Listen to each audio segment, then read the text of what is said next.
Kau bayangkan tengah belayar dekat laut, tengok bintang-bintang dekat langit kan. Tiba-tiba muncul satu makhluk macam sotong gergasi dekat depan kau. Apa kau rasa? Dengar macam tak logik kan? Tapi kalau kau dekat tengah laut, logik ke tak logik, kau mesti cuak punya lah.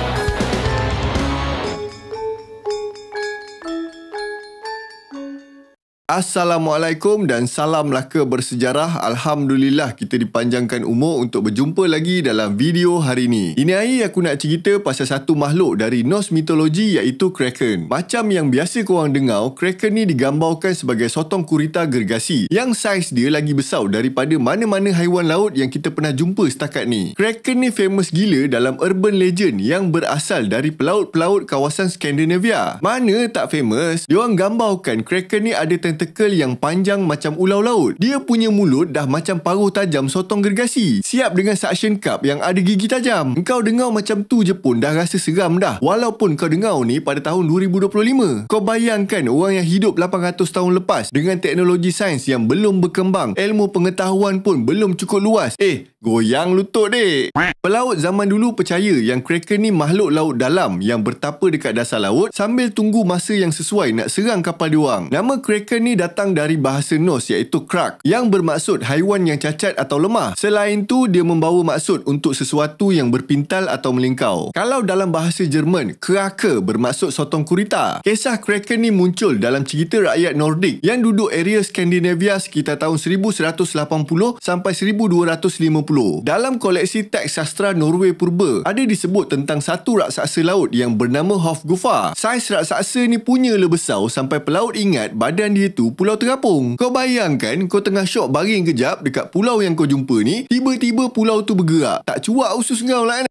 Dikatakan makhluk ni kalau menyelam, arus pusaran yang dihasilkan tu mampu nak tenggelamkan kapal-kapal yang ada dekat sekitar pusaran air tu. Dalam kisah-kisah legenda dari Iceland dan Norway, ada disebut nama Lyngbukr. Makhluk ni pun sama juga, punya le besar sampai orang-orang yang kata pernah jumpa tu ingatkan tu pulau. Berdasarkan catatan pelaut dari Nordik sampai ke Atlantik Utara dari abad ke-13 sampai abad ke-18, diorang mesti sebut pasal tentakel yang bangun dari dasar. Tentakel tu akan kepit kapal manusia dan tarik masuk ke laut dalam. Diorang siap cakap yang tentakel tu ada sisik le, ada sirip tajam macam pedang le. Gambaran Kraken tu pun ada banyak variasi. Yang paling famous macam sotong gurita gergasi. Tapi ada yang lukis badan sotong tu penuh dengan duri atau paku tajam. Ada juga yang gambarkan macam ikan paus gergasi dengan badan yang ada perisai semula jadi. Selain daripada lukisan, diorang bagi tahu juga tanda-tanda kalau Kraken ni datang. First, segerombolan besar ikan tiba-tiba banyak naik ke permukaan. Lepas tu, keliling kapal kau start penuh dengan obo-obo. Tak lama lepas tu, gelembung air yang bergelora dari dasar laut naik ke atas. Dalam masa yang sama, arus air jadi pelik atau cuaca tiba-tiba je berubah.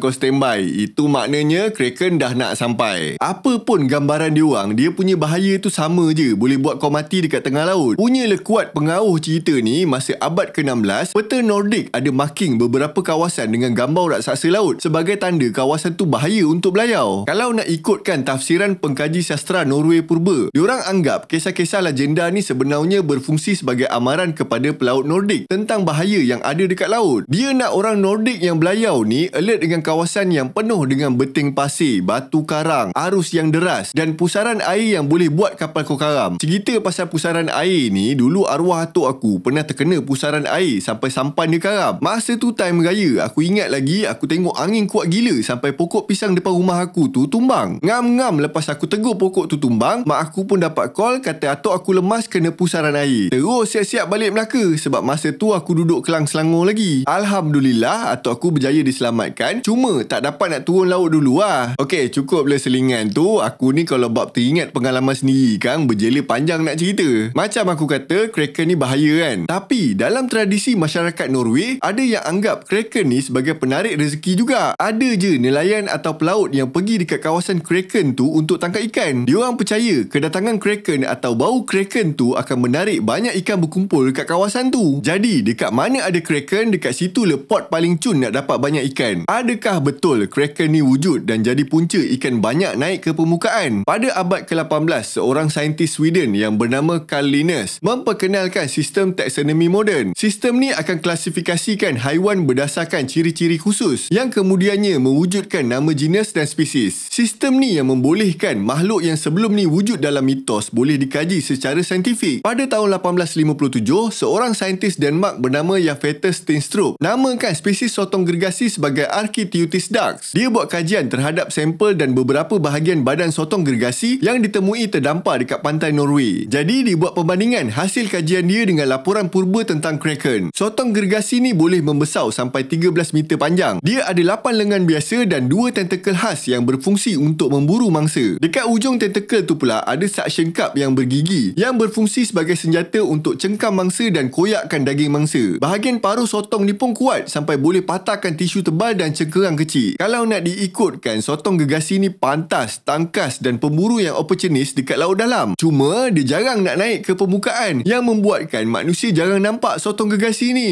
Lepas settle buat perbandingan tu, dia kata sotong gergasi spesies ni lah yang jadi asal usul mitos Kraken. Selain tu, ada saintis lain yang buat kajian dekat badan paus sperma yang penuh paut besar yang bentuk macam suction cup. Ini menunjukkan bahawa paus sperma ni pernah gaduh dengan sotong gergasi dekat laut dalam. Bukti ni dah menguatkan teori bahawa kisah mitos Kraken ni sebenarnya dari kewujudan sotong besar spesies Architeuthis dax. So apa yang membuatkan sotong gergasi ni naik ke permukaan dan kenapa ikan, obo-obo semuanya naik ke permukaan sekali? Ada saintis berpendapat yang gempa bumi atau letusan gunung berapi dasar laut dah kacau keseimbangan air dekat laut dalam. Kalau ikutkan struktur geologi kawasan Skandinavia ni, terutamanya Iceland, terletak dekat Mid-Atlantic Ridge, kawasan yang aktif secara tektonik. Dekat Iceland tu sendiri ada banyak gunung berapi dasar laut dan aktif dengan aktiviti geothermal. Jadi bila dia naik atas, orang yang nampak tu ingatkan tu raksasa laut. Katakan berlakunya letusan gunung berapi dekat dasar laut. Letusan tu dah melepaskan nutrien yang menyuburkan phytoplankton. Plankton ni pula memerlukan cahaya dan nutrien untuk membiak. Jadi kumpulan plankton ni akan naik ke permukaan. Kewujudan plankton ni dah menarik perhatian udang kecil. Udang kecil ni pula menarik perhatian ikan. Sebab tu sebelum Kraken datang, ikan banyak naik ke permukaan. Sebab benda tu adalah kesinambungan fenomena alam yang terjadi akibat letusan gunung berapi dasar laut. Cuma disebabkan kurangnya ilmu, diorang percaya yang Kraken tu bawa rezeki dengan membawa ikan yang banyak naik ke permukaan. Selain tu, kajian sonar moden menunjukkan dasar laut Skandinavia ada cerun curam. Keadaan ni yang jadi punca berlakunya pusaran air yang seterusnya mencetuskan ombak dan gelembung air yang sebelum ni dikatakan tanda-tanda Kraken nak datang. Momen perkahwinan ni sekali je seumur hidup, tapi gambar, video boleh simpan sampai bila-bila. Kita orang ni bukan sekadar ambil gambar, kita capture setiap momen dari air mata nikah sampai senyuman pertama si comel masa akikah. Fotografer kita semua berpengalaman, dah bertahun handle wedding. Bukan jenis ini hari baru beli kamera terus claim dah jadi fotografer profesional. Tak tahu posing? Jangan risau, kita akan bagi posing yang terbaik ikut vibe majlis korang. Tone editing kita pun bukan biasa-biasa, fresh, artistik dan ikut trend terkini. Bukan guna filter zaman Jepunnya. Majlis tunang, bersanding, birthday, combo, dinner, semua kita boleh cover. Nak momen lagi banyak, lagi padu, ambil package 2 fotografer kalau ada bajet lebih lah. Sebab lagi banyak angle, lagi kreatif gambar tu. Nak pula untuk majlis yang dekat dalam dewan. Ramai tau klien kita orang cakap bila tengok gambar dia orang terasa nak bersanding lagi sekali. Tempah awal slot untuk tahun 2025 ni cepat gila penuh. Pergi tekan link yang disediakan atau WhatsApp je terus kita orang 010-898-4042. Kami menantikan anda.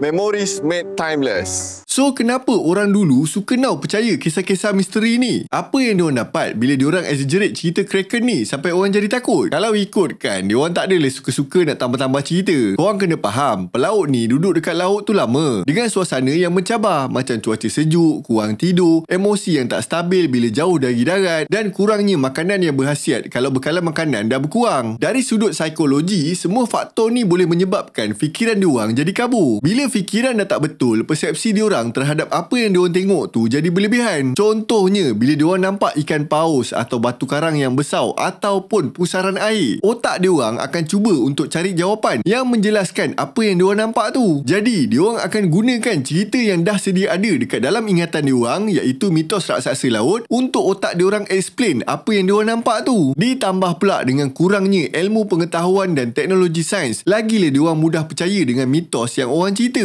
Sebab itulah wujudnya macam-macam jenis gambaran bentuk Kraken yang selalunya bercanggah antara satu sama lain. Mula-mula kata macam sotong gurita, lepas tu kata macam pulau dan macam ikan paus pula. Mana satu yang betul sebenarnya kan? Yang sama antara semua ni ialah Kraken tu makhluk yang besar gila dan datang dari laut dalam. Teori yang sama juga yang aku fikirkan tentang kewujudan makhluk mistik dekat Nusantara ni. Cuma teori tu dijelaskan dengan lebih baik oleh Brother John Bear dalam podcast Seram Stirk Production. Nanti lepas ni korang pergi layan Abang John cerita.